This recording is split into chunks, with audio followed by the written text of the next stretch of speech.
Hi ನಮಸ್ತೆ ಎಲ್ರಿಗೂ. ಇವತ್ತಿನ ಈ ವಿಡಿಯೋಲಿ ಪಾಲಕ್ ಸೊಪ್ಪಿನ ಪಲ್ಯ ಯಾವ ಥರ ಮಾಡೋದು ಅಂತ ತೋರಿಸ್ಕೊಡ್ತಾ ಇದ್ದೀನಿ.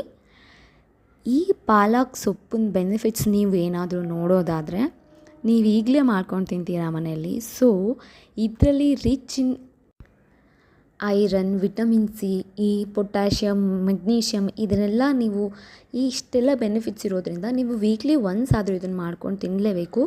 ಇದು ತುಂಬಾ ಹೆಲ್ತಿಗೆ ಒಳ್ಳೆಯದು ಅಂತಲೇ ಹೇಳ್ತಾ ಇದ್ದೀನಿ. ಸೊ ನಾನಿಲ್ಲಿ ಒಂದೆರಡು ಕಟ್ಟಿನ ಪಾಲಕ್ ಸೊಪ್ಪು ತೊಗೊಂಡಿದ್ದೀನಿ. ಚೆನ್ನಾಗಿ ವಾಶ್ ಮಾಡಿಕೊಂಡು, ಇದರಲ್ಲಿ ಕಲ್ಲುಗಳಿರೋವಂಥ ಚಾನ್ಸಸ್ ಇರುತ್ತೆ. ಸೊ ಹಾಗಾಗಿ ಒಂದು 3 to 4 ಟೈಮ್ಸ್ ಚೆನ್ನಾಗಿ ವಾಶ್ ಮಾಡಿಕೊಂಡು ಕಟ್ ಮಾಡಿ ಇಟ್ಕೊಂಡಿದ್ದೀನಿ.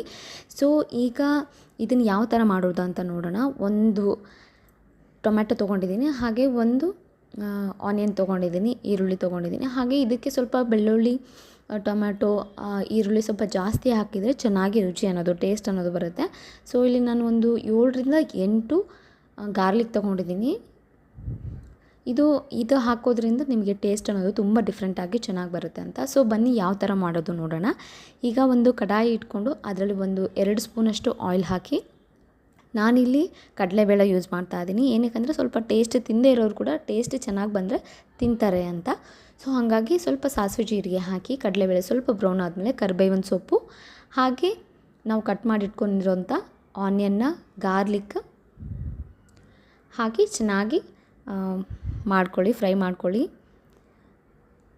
ನೀವೇನಾದರೂ ಅಬ್ಸರ್ವ್ ಮಾಡಿದರೆ ನಾನು ಆಲ್ಮೋಸ್ಟ್ ಎಲ್ಲ ಅಡುಗೆಯೂ ಆನಿಯನ್ನ ಗೋಲ್ಡನ್ ಬ್ರೌನ್ ಮಾಡ್ಕೊತೀನಿ. ಏನಕ್ಕೆ ಅಂದರೆ ಅದು ಒಂಥರ ಡಿಫ್ರೆಂಟ್ ಟೇಸ್ಟ್ ಕೊಡುತ್ತೆ, ಹಾಗೆ ಸ್ವಲ್ಪ ತಿನ್ನಬೇಕು ಅನ್ನೋ ಥರ ಟೇಸ್ಟ್ನೆಸ್ ಅನ್ನೋದು ಸ್ವಲ್ಪ ರಿಚ್ ಆಗಿರುತ್ತೆ ಅಂತಲೇ ಹೇಳ್ತಾ ಇದ್ದೀನಿ.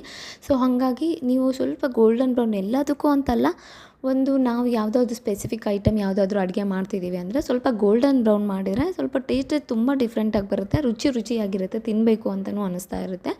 ನಾನಿಲ್ಲಿ ಸ್ವಲ್ಪ ಉಪ್ಪು ಹಾಕ್ಕೊಂಡಿದ್ದೀನಿ, ಎಷ್ಟು ಬೇಕು ರುಚಿಗೆ ಅಷ್ಟು. ಹಾಗೆ ಸ್ವಲ್ಪ ಖಾರ, ಅರಿಶಿನ ಹಾಕಿ ಚೆನ್ನಾಗಿ ಫ್ರೈ ಮಾಡ್ಕೊತೀನಿ. ಇದಾದಮೇಲೆ ನಾನು ಏನು ಕಟ್ ಮಾಡಿಟ್ಟಿದ್ದೀನಿ ಟೊಮೆಟೊನ ಆ್ಯಡ್ ಮಾಡ್ಕೊತೀನಿ. ಆ್ಯಡ್ ಮಾಡಿ ಆದಮೇಲೆ ಒಂದು ಸ್ವಲ್ಪ ಮುಚ್ಚಿಟ್ರೆ ಅದು ಸ್ವಲ್ಪ ಹವೆ ಬರ್ತಾ ಇರುತ್ತಲ್ಲ, ಆ ಹವೆಯಲ್ಲಿ ಸ್ವಲ್ಪ ಮೆತ್ತಗಾಗುತ್ತೆ, ಮೃದುವಾಗುತ್ತೆ. ಆ ಸಾಫ್ಟ್ನೆಸ್ ಬಂದಾದಮೇಲೆ ನೀವು ಪಾಲಕ್ ಸೊಪ್ಪನ್ನು ಆ್ಯಡ್ ಮಾಡಿ.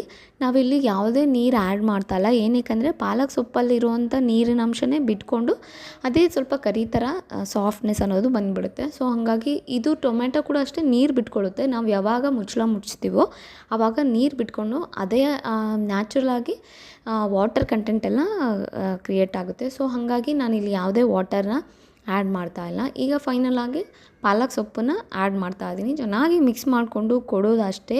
ನಾವು ಎಷ್ಟು ಟೈಮು ಬೇಯಿಸ್ತೀವಿ, ಹಾಗೆ ಎಷ್ಟು ಟೈಮು ಫ್ರೈ ಮಾಡ್ಕೋತೀವಿ ಅನ್ನೋದೇ ಇಲ್ಲಿ ಮ್ಯಾಟರ್ ಆಗುತ್ತೆ. ಆಗ ಆ ಟೇಸ್ಟ್ ಅನ್ನೋದು ಸ್ವಲ್ಪ ಡಿಫ್ರೆಂಟಾಗಿ ಬರುತ್ತೆ.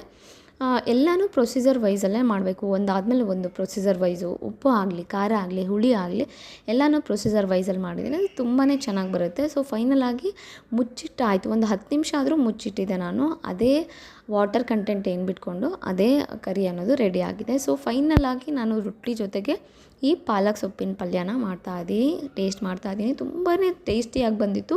ಕಡಲೆಬೇಳೆ ಹಾಕಿರೋದ್ರಿಂದ ಕ್ರಂಚಿಯಾಗಿ ಅಲ್ಲಲ್ಲಿ ಸಿಗ್ತಾಯಿದ್ರೆ ಬಾಯಿಗೆ ತುಂಬ ಚೆನ್ನಾಗಿ ಅನಿಸ್ತದೆ. ಸೊ ನೀವು ಮಾಡ್ಕೊಂಡು ತಿನ್ನಿ, ಅದ್ಭುತವಾಗಿರುತ್ತೆ ಟೇಸ್ಟ್. ಹಾಗೆ ಇಷ್ಟ ಆಗಿದ್ದರೆ ಲೈಕ್ ಮಾಡಿ.